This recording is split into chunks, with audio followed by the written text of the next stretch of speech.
Muy buenas noches, soy Omar Mariluz y esto es Quien Tiene la Razón. Hoy martes 8 de octubre, feriado, probablemente usted, señor, señora, esté descansando en su casa, pero los temas políticos continúan en el país. Hemos tenido semanas sumamente agitadas, ha bajado ya un poco la marea, pero todavía hay mucho que debatir, hay mucho que discutir. Entre ellos, por ejemplo, el presidente de la República, Martín Vizcarra, se reunió hoy día con los alcaldes, con la Asamblea de Alcaldes a nivel nacional y nuevamente este mensaje donde él pide pasar la página, donde él pide que debemos de dejarnos de polarización y trabajar por el Perú. Y bueno, hay mucha tarea que hacer, valgan verdades, que no tiene que ver tanto con el Congreso de la República o no tenía que ver con el Congreso de la República. Y ahí sí, la participación de los alcaldes me parece clave, no solamente alcaldes, sino los gobiernos regionales. Me refiero a la inversión pública. Me refiero a ese motor tan importante para la economía, para sacar adelante un país, que es la inversión pública. Y eso depende del Ejecutivo, depende de los ministerios, depende de los alcaldes y depende de los gobernadores regionales. Y lamentablemente lo que hemos visto en los últimos meses, lo que hemos visto este año, es lamentable en materia de inversión pública. La ejecución es realmente pobre, la poca capacidad de gestión ha saltado a la vista en estos últimos años y ahí sí hay mucha tarea que hacer. Obviamente esto no depende solamente del presidente de la República, ahí tiene que haber una reforma mucho más profunda del Estado y cómo se está repartiendo, digamos, este presupuesto y qué capacidades de gestión hay en municipios y en gobiernos regionales. ¿Cuánto ha afectado, por ejemplo, la no reelección de gobernadores regionales y de alcaldes en esa tarea? Un punto que también podría volver a revisarse. Ojo con eso, que ha habido una afectación tremenda por la no reelección porque tenemos lamentablemente a gente totalmente nueva que puede tener las mejores voluntades, pero que es inexperta. Entonces, ahí hay tareas pendientes. Por otro lado, otro punto de discusión clave tiene que ver con las elecciones ya próximas, que faltan unos pocos meses para el 26 de enero. ¿Cómo va a ser el cronograma electoral? ¿Qué reglas de juego se van a aplicar para las elecciones del 26 de enero, para este nuevo Parlamento que va a funcionar, valgan verdades, solamente algunos meses? ¿Se van a aplicar las reglas de juego que se aprobaron en la legislación pasada o se van a aprobar las reglas de juego anteriores? Los partidos van a perder la inscripción si no se presentan a estas elecciones. Algunos analistas dicen que sí, otros analistas dicen que no. Por lo pronto ya tenemos a 17 de los 24 partidos inscritos que han dicho que van a participar. Otros lo están evaluando. Temas pendientes, temas claves, pero vamos a conversar también con la congresista, la excongresista o la miembro, creo que lo más polite, lo más político es decir, miembro o integrante del disuelto Congreso, la señora Jenny Vilcatoma, a quien le doy las gracias por acompañarnos esta noche. Buenas noches. Y en principio quería empezar con la denuncia que usted hizo en redes sociales y valgan verdades, antes de entrar al aire me estaba enseñando algunos chats efectivamente de este número que le ha estado mandando mensajes intimidatorios, mensajes amenazantes. Entiendo que ya algunos medios, RPP, Capital, han llamado a la persona y él le ha dicho que simplemente encontró su número y le escribió algunas cosas, pero que no se trataba de una amenaza. Sin embargo, usted me acaba de mostrar un mensaje de WhatsApp donde efectivamente hay un tono amenazante. ¿Qué ha pasado ahí? Bueno, yo estoy siendo víctima de amenazas hace muchos meses atrás y hay una investigación aperturada. Ya las empresas de telefonía deben remitir los nombres de estas casi 70 líneas que se han utilizado para amenazarme. Tengo también ya obtenida una sentencia por parte del Poder Judicial contra aquella persona que igual, a través de esta misma forma que este sujeto está utilizando el día de hoy para mandarme un mensaje, dijo que había dejado una granada en mi casa. El Poder Judicial lo sentenció. Nadie tiene derecho a comunicarse con una persona si no tiene un contacto. ¿Y qué es lo único que he podido hacer ayer en medio de toda esta situación crítica? Porque yo ya no tengo el resguardo en la cantidad que tenía antes por el alto riesgo que corro, no solo por las amenazas, por la situación que me he visto en relación al sicario que fue liberado, a las denuncias que vengo haciendo. A mí si me matan, la bala podría venir de cualquier lugar y simplemente no se va a saber quién fue. Usted pidió en su momento un resguardo especial, sí, adicional al que tiene cualquier congresista. Así es. Debido a estas 70 amenazas. A las amenazas que he recibido, debido a la situación crítica que he tenido que afrontar en relación a la liberación del sicario, porque yo tengo directamente que ver en ese proceso. Eso generó algo de estabilidad. Sin embargo, las circunstancias que nos ha tocado vivir en el Congreso han retirado ese resguardo. Yo tengo una cantidad mínima, pero sin embargo Inmediatamente ha pasado esto, otra vez las amenazas han empezado. ¿Qué es lo que hice ayer? Inmediatamente lo divulgué en redes y he tomado conocimiento de que se habrían comunicado con esta persona en horas de la tarde. Sin embargo, en horas de la noche, cuando ella era de público conocimiento, me envía otro mensaje más que me dice: solita te pusiste la soga al cuello. ¿Qué quiere decir? ¿Que me va a matar? ¿Me va a mandar a matar?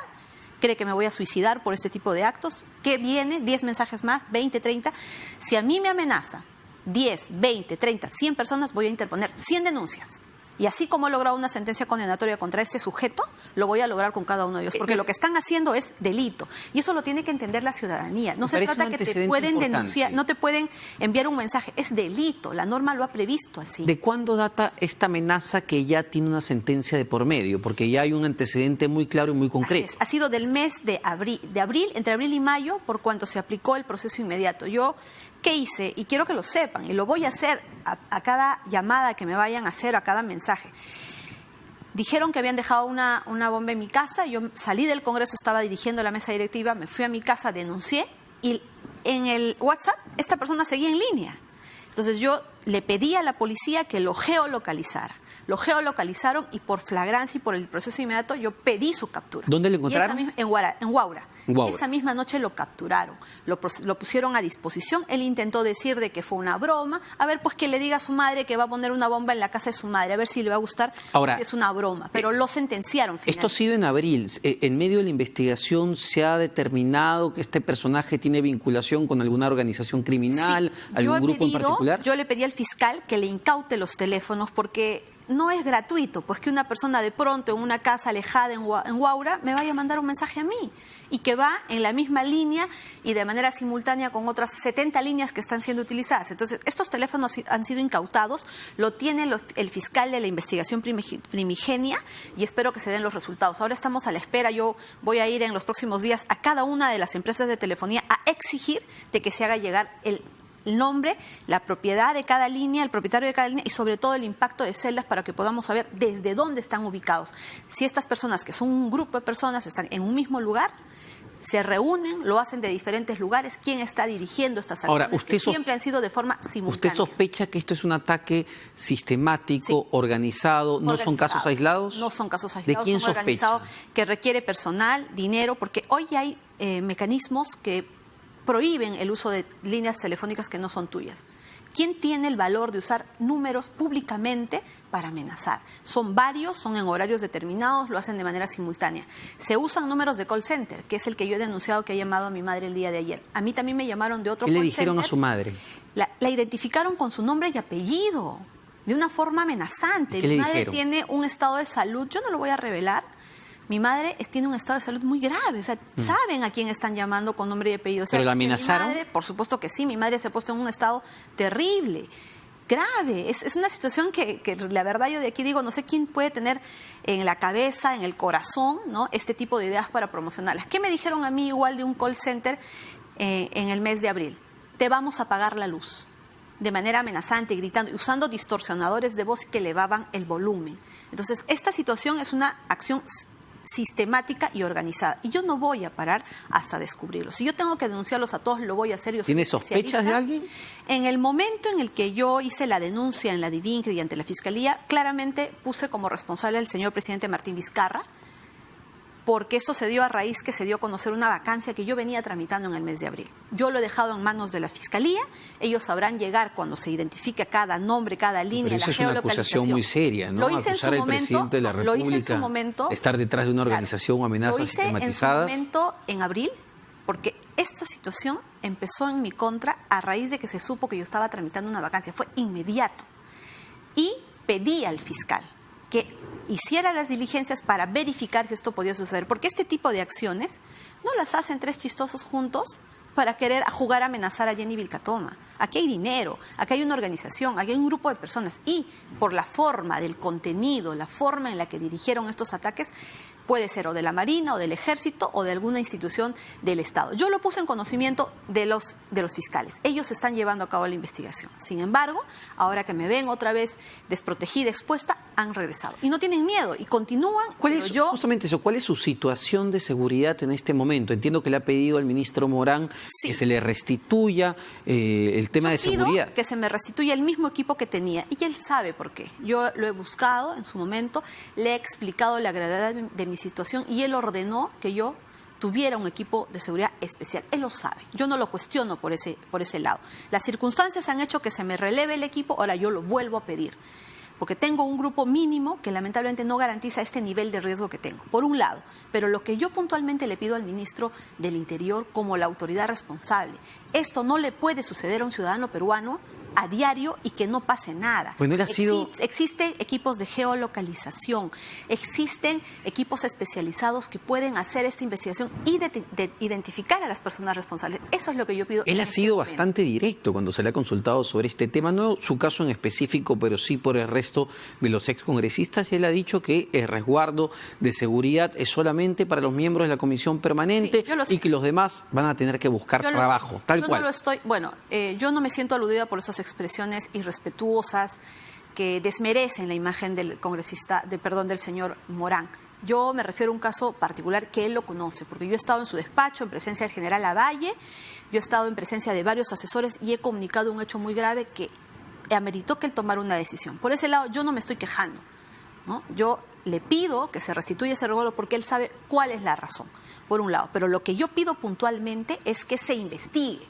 Este sujeto no puede seguir en su casa cuando a estas horas ya lo debieron haber capturado por flagrancia y detenerlo como lo hicieron con el otro sujeto que dijo que había dejado una bomba en mi casa.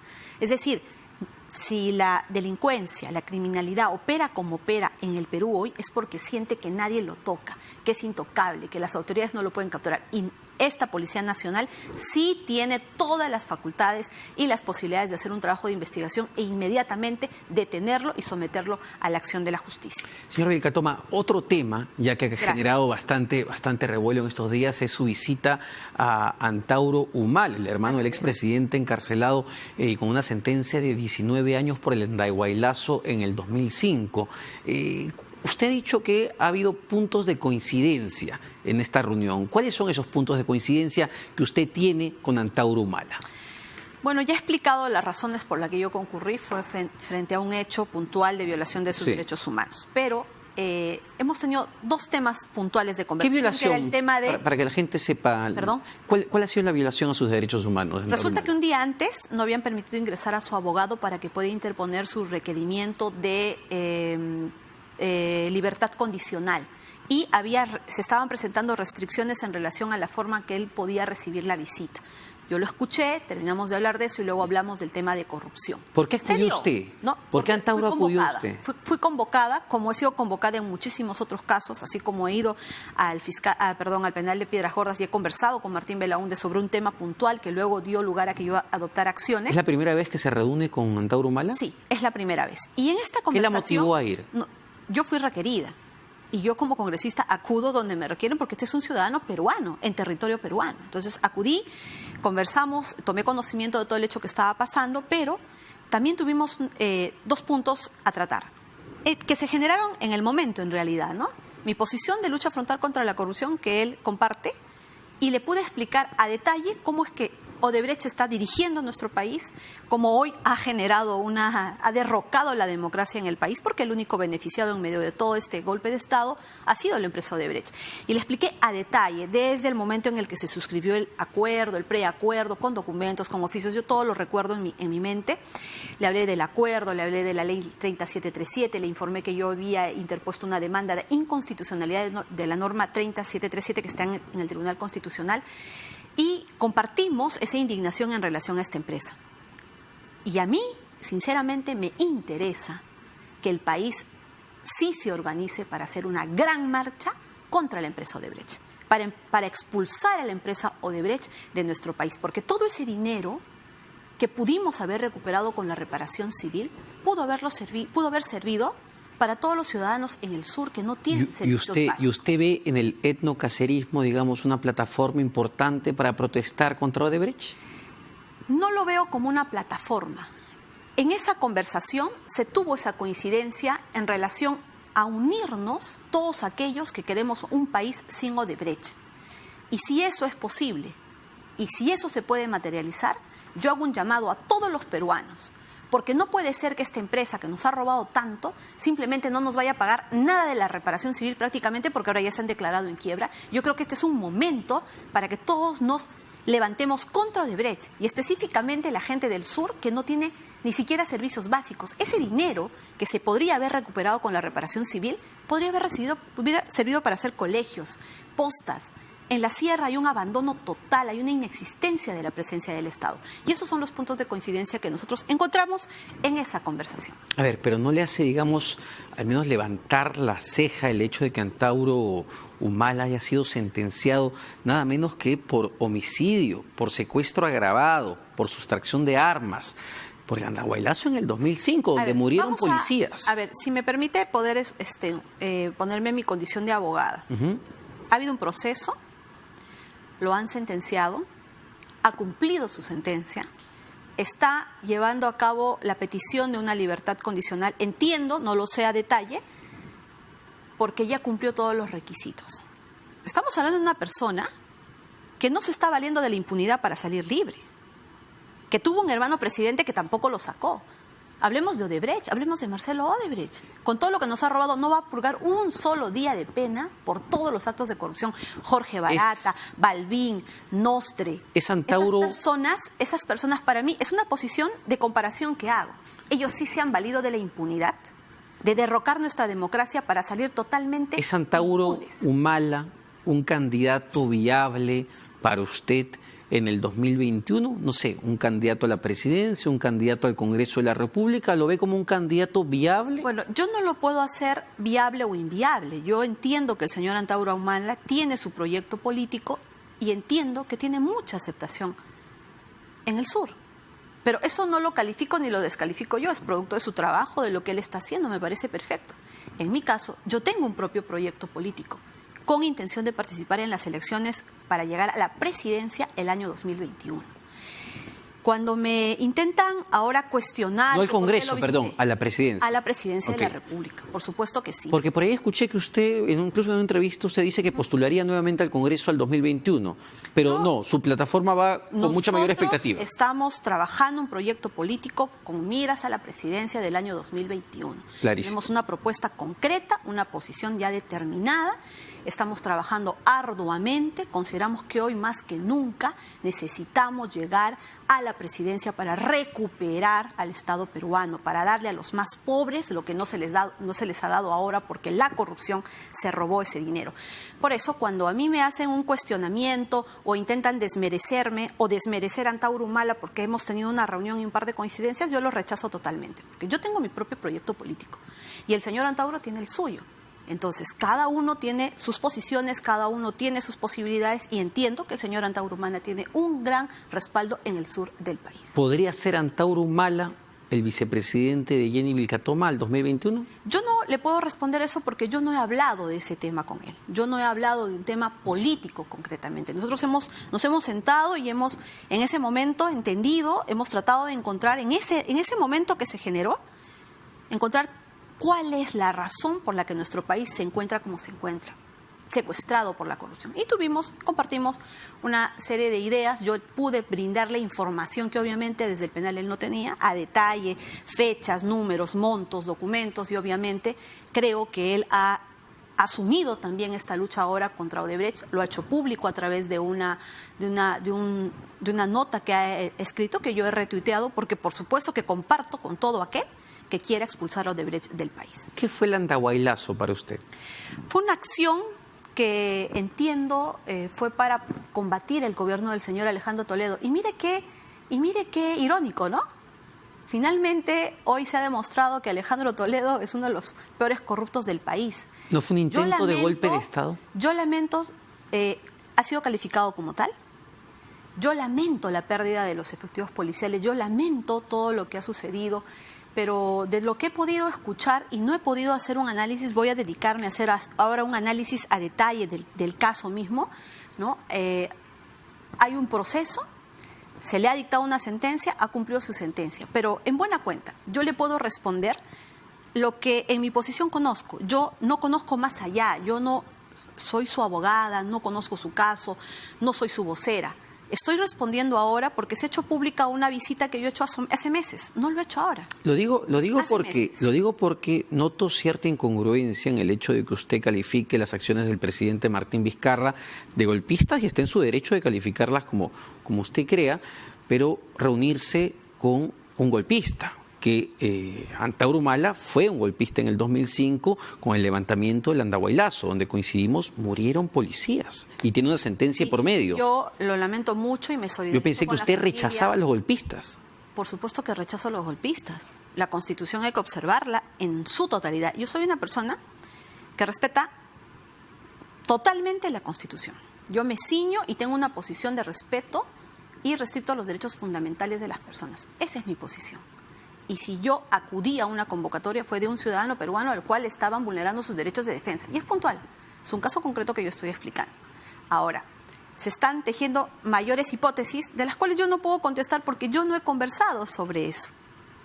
Lo que yo sí tengo determinado es que yo tengo las puertas abiertas para todo aquel, y no son pocos, son muchos, que quieren un país sin corrupción, que quieren un Perú sin Odebrecht, que quieren un Perú donde por lo menos las condiciones mínimas de vida digna la puedan tener cada vez más peruanos. Y eso es contrario a lo que ha ocurrido hasta el día de hoy. Todos hemos escuchado a Antauro Humala, él incluso habla y entre sus propuestas de fusilar a los corruptos y el etnocacerismo, entendido como movimiento político, es un movimiento político violento, que asusa de alguna manera la violencia, el levantamiento. Por eso sorprende que usted, congresista o excongresista Jenny Vilcatoma, tenga coincidencias con un movimiento de ese tipo. Usted me está haciendo coincidencias con un movimiento. Yo he conversado con el señor Antauro Humala y hemos hablado de dos temas puntuales. No le puedo responder por algo que yo no he conversado, que yo no he tratado. Nosotros hemos hablado del tema Odebrecht y del tema del abandono del sur. En pocos minutos, en realidad, yo no he tenido mayor oportunidad, probablemente la tenga después, ¿no?, para conversar. Pero no cierra la puerta, no cierra la puerta. Yo no puedo contestar más allá. ¿Con Antauro Humala? No, ¿a ir a dónde?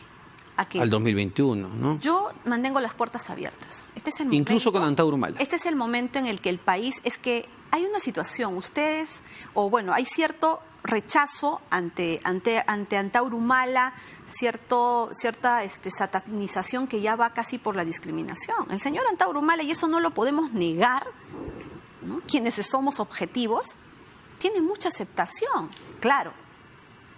Genera terror de quienes lo tienen todo, pero genera aceptación de quienes no lo tienen, que no tienen nada, y son más en el país. ¿No le parece un movimiento violento el etnocacerismo? Nosotros no podemos, yo no me puedo poner a calificar la posición que tienen ellos, porque yo no he tenido la oportunidad de conversar de este tema. Mal haría en ponerme a calificar y a desmerecer. Yo me remito a la conversación que he tenido, sobre lo cual yo estoy contestando. Sí, pero usted es una figura política importante que conoce el accionar del señor Antauro Humala.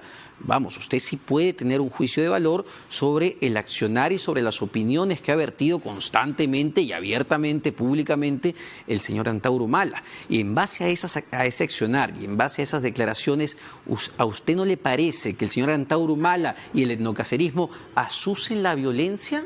Mire, vamos a hablar de un tema puntual, un caso concreto, porque no podemos hablar de manera genérica cuando uno habla de violencia. Si usted quiere centrarse, por ejemplo, en el tema de fusilar a los corruptos, ¿no?, que es un término que él ha utilizado, ¿no? Esa es una expresión que se utiliza, que yo creo que a la hora de la hora eso no se puede hacer, porque nadie puede matar a otra persona y la pena de muerte no está admitida en nuestro país. Sin embargo, hay países como China que tienen prevista la pena de muerte para los corruptos, pero que más vale como una estigmatización y como una muerte civil, porque se sentencia, ¿no?, a pena de muerte, pero no se ejecuta. Pero esa persona queda estigmatizada de por vida por aquel acto de corrupción que cometió.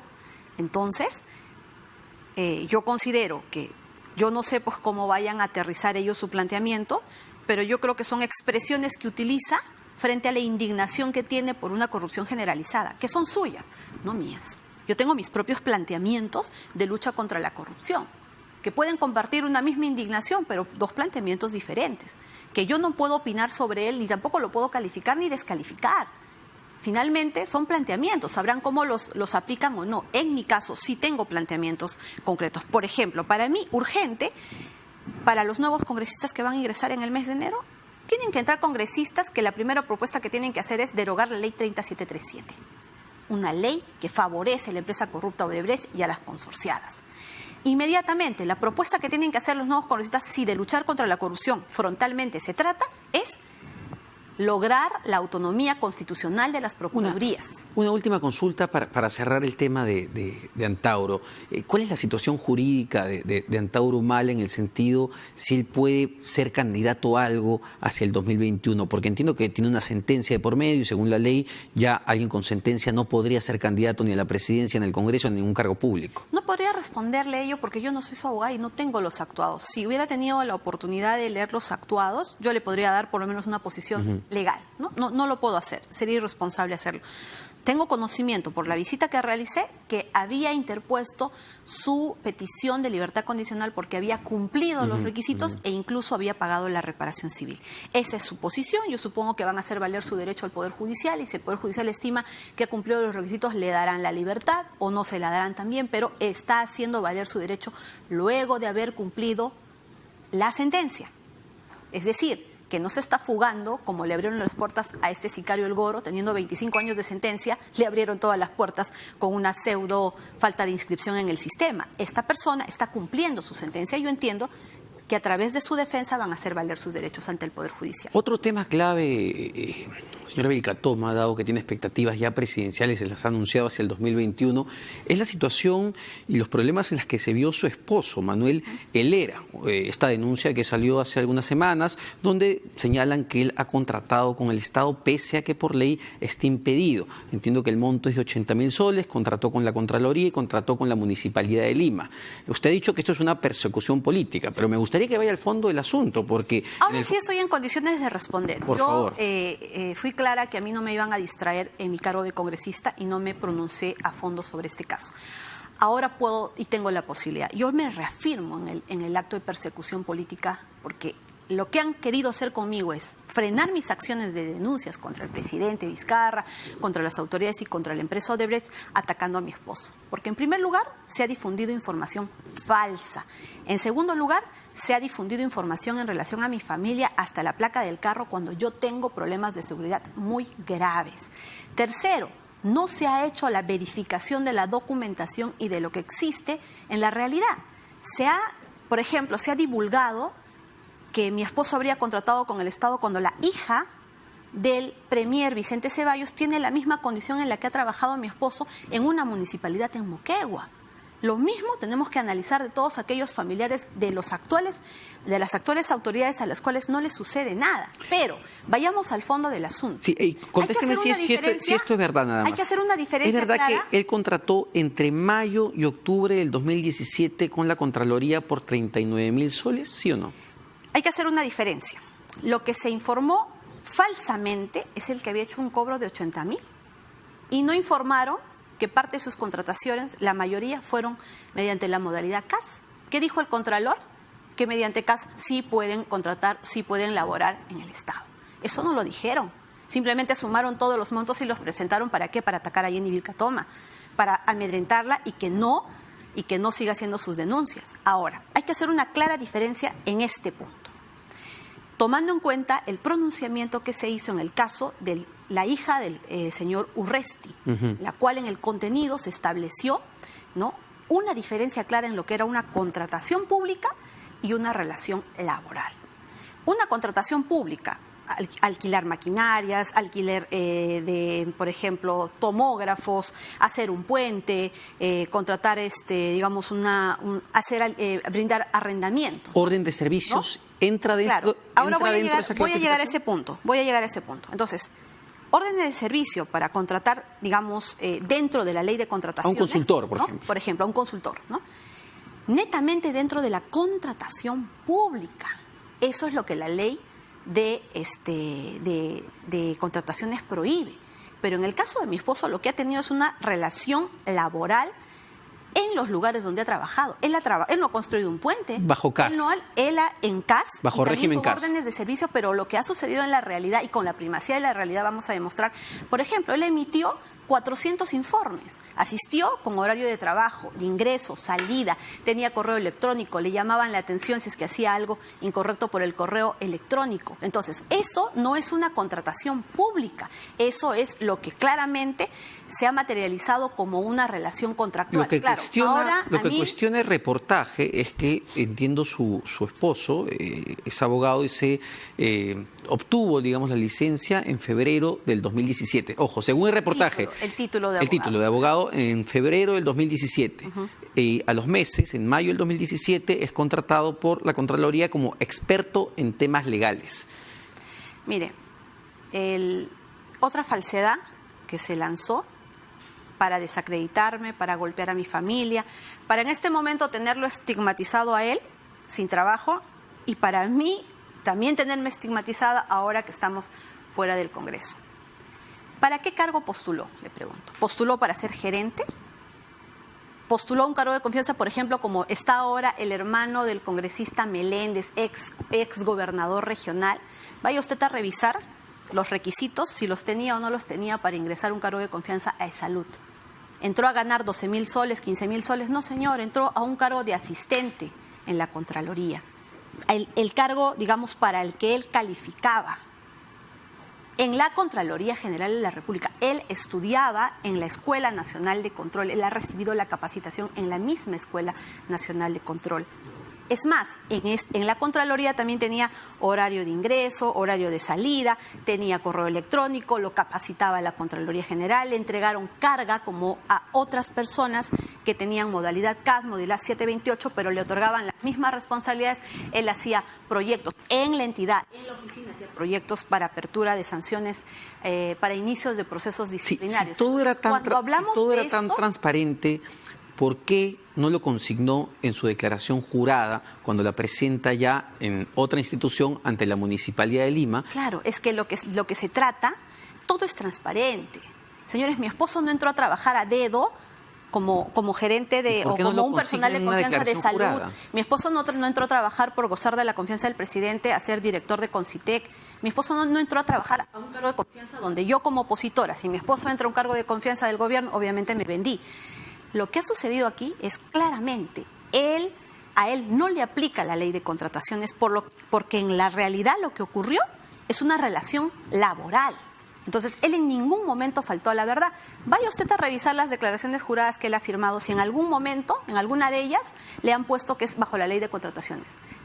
En la administración pública lo que se está haciendo es disfrazar relaciones laborales con las órdenes de servicio. Y el Tribunal Constitucional ha sentado y ha establecido claramente que las relaciones laborales, ¿no?, se tienen que establecer como tales. Y también se ha establecido de que se están utilizando una serie de modalidades para maquillar, para encubrir lo que en realidad es una relación laboral. En buena cuenta lo que sucedió con mi esposo, yo lo lamento mucho, sin embargo, admiro de él la fortaleza de haber asumido toda esta etapa tan difícil conmigo, porque él ha sido una víctima de aquellos que me persiguen, porque ahora que nosotros vamos a entregar 400 informes que él elaboró, donde él cumplía un horario, nos van a tener que demostrar, ¿no?, en qué momento esa es una contratación pública o una contratación del Estado para la cual aplique la ley de contrataciones. Nosotros estamos haciendo toda la evaluación, ¿no?, para hacer frente, pero lo mismo que resuelvan con mi esposo, van a tener que resolver con la hija del premier Vicente Ceballos. Lo mismo que resuelvan con mi esposo, van a tener que resolver con con el hermano de la señora Gloria Montenegro. Claro, a Jenny Vilcatoma que le caiga todo, porque la Jenny Vilcatoma es la opositora, pero para la hermano de Gloria Montenegro, no sale una sola portada desmerecedora. Para la hija de Vicente Ceballos en Moquegua tampoco sale ninguna portada, ninguna campaña psicosocial. Claro, como yo no manejo los fondos para los medios de comunicación, a nosotros nos pasa de todo. Pero vamos a esperar la respuesta y nos vamos a defender como corresponde. Para ir terminando, señor Vilcatoma, hay un dato, usted se ha caracterizado por algo en particular, ¿no?, por presentar una serie de denuncias. Las cuales todas el tiempo me ha dado la razón. ¿Le ha llevado la cuenta de cuántas denuncias ha presentado mientras ha sido congresista de la República? Estoy sacando la cuenta porque estoy muy orgullosa del trabajo que he realizado.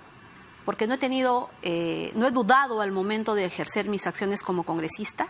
Y recuerde usted que hasta el día de hoy, aun así no puedan gustar mis formas, ninguna de mis denuncias se ha quedado en el aire. Todas han sido verificadas en el tiempo. Empezando, Odebrecht pone y saca presidentes. Segundo, ¿quién pidió la renuncia de Pedro Pablo Kuczynski? ¿Quién anunció de que había una relación con la empresa Odebrecht? ¿Quién le habla? Todas las denuncias que yo he realizado no solamente son contra altas autoridades. He atendido a más de 20.000 personas en mi despacho, a ciudadanos de a pie. Hemos logrado que personas que no les reconocían sus ONPs cobren sus ONPs. Hemos logrado que personas discapacitadas que se encontraban postradas en sus camas logren sus pensiones. Hemos logrado que investigaciones que, por ejemplo, de violaciones de menores de edad que no sabían cómo reaccionar, les explicábamos sus casos, les ayudábamos para que sepan cómo defenderse, aprendieron a hacer sus quejas en control interno. Tenemos una larga lista de personas a las cuales hemos ayudado y yo me siento muy satisfecha. Quisiera decir algo más antes de terminar en nombre de los trabajadores que han sido perjudicados en este tema del cierre del Congreso. Yo los espero en mi despacho para hacerles la demanda de amparo a cada uno de ellos. Ya nos hemos reunido. ¿Cuántos son? 10, 20, 100, 200, 300.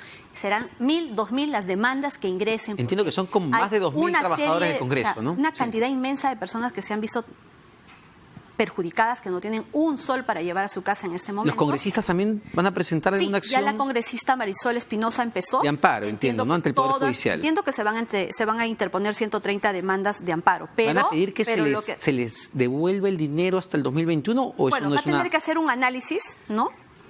En primer lugar, para poder demostrar la vulneración de los derechos y de acuerdo a eso decidirá un juez. Pero los trabajadores... ¿Pero le parecería correcto que pidan el dinero hasta el 2021? Sí. Que pidan el dinero, no, eso tiene que ser objeto de una calificación de un juez, pero si hay una vulneración de derechos fundamentales, el juez les va a dar la razón. Ahora, ¿a qué me quiero referir fundamentalmente? Es a los trabajadores. Yo ya me he reunido con una gran cantidad, estamos preparando las demandas de amparo, van a empezar a llegar 10, 20, 30, 100, porque lo que se ha generado es una vulneración a una serie de personas que hoy día se encuentran totalmente perjudicadas, a las cuales yo les mando mi respaldo. Y no pierdan la fe, que los derechos hay que defenderlos y hay que hacerlos valer ante las instancias correspondientes. Dos chiquitas nada más. ¿Qué opina de la renuncia de Mercedes Arauz a la hora de la hora, 20 horas después de que había juramentado como nueva presidenta de la República? La encargatura que se le dio es totalmente válida, porque lo que se había aprobado era la suspensión del presidente. La pregunta del millón: ¿a qué hora sale publicado el peruano? Y eso ya haciendo un recuento de todas las violaciones de derechos que ya se habían hecho anteriormente. ¿A qué hora sale publicado el peruano? ¿Y desde cuándo entran en vigencia las normas publicadas en el peruano? A partir del día siguiente de su publicación. Si lo sacaron entre 9 y 10 de la noche, con todas las irregularidades, ¿a qué hora entraba en vigencia? A la medianoche. Quiere decir que todos los actos que se han llevado a cabo en el Congreso hasta la medianoche, señor, son válidos. La pregunta es, ¿qué es lo que está sucediendo en el Perú? ¿Pero por qué renunció Mercedes Arauz? ¿Su renuncia no legitimó de alguna manera eleccionar al presidente de la República? No, yo me remito a lo que ha puesto en su carta de renuncia, que ella no apoya de ninguna manera este quebrantamiento al orden democrático. Yo respeto su posición. Reconozco, sí, que en el momento dado ella asumió su rol. Pero si yo pasé al día siguiente por su casa, quise llevar un fiscal de prevención del delito para preguntar qué es lo que pasaba. Había una cantidad de policías que a cualquier persona amedrenta. Entonces, yo considero que ella ha tomado una decisión que hay que respetar, pero en el momento dado ella lo asumió. Y considero que su renuncia ya está interpuesta y que tiene que ser Finalmente, señora tramitada. Vilcatoma, ¿cuál es su relación en este momento con Keiko Fujimori? Yo le tengo mucho cariño a Keiko Fujimori, no he podido ir a verla últimamente. ¿Hace cuánto le he visitado? No recuerdo si será 1 mes o 2 meses. Lo hice para informarle de esta grave situación que estaba viviendo yo en relación al sicario liberado. Yo espero de todo corazón por sus hijas que logre prontamente su libertad. Pero lo digo como mujer y lo digo como madre. Pero entiendo que usted no va a ser candidata al Fujimorismo al 2021, ¿o sí? ¿O es una posibilidad también? Si mi partido o Fuerza Popular lo estima por conveniente, yo mantengo las puertas abiertas a todo. Lo que yo tengo determinado en este momento por convicción es que hay que iniciar un proyecto político para salvar al país de la corrupción. Porque esta crisis, Omar, esta crisis que estamos viviendo, estas apariencias de reuniones de alcaldes con el presidente, estas apariencias que estamos viviendo de las Fuerzas Armadas, reuniones con el presidente, por muchas fotos que se tomen, la corrupción no está siendo abordada como tal en este momento. ¿Todavía ve futuro en Fuerza Popular, digamos, para su carrera política? Yo tengo concretamente tomada mi decisión de formar un partido político. Y con todo aquel que quiera unirse a esta lucha frontal, porque en primer lugar lo que yo voy a mantener es que se logre la derogatoria de la ley 30737. Y los congresistas que yo vaya a apoyar al 2020 van a ser quienes se compren el pleito contra la corrupción. ¿Y quiénes se van a comprar el pleito contra la corrupción? Quienes quieran derogar la ley 30737 para empezar.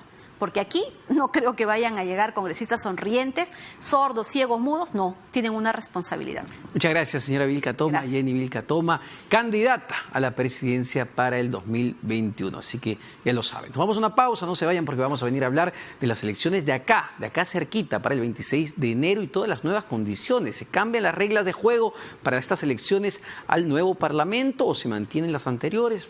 Volvemos con eso después de la pausa.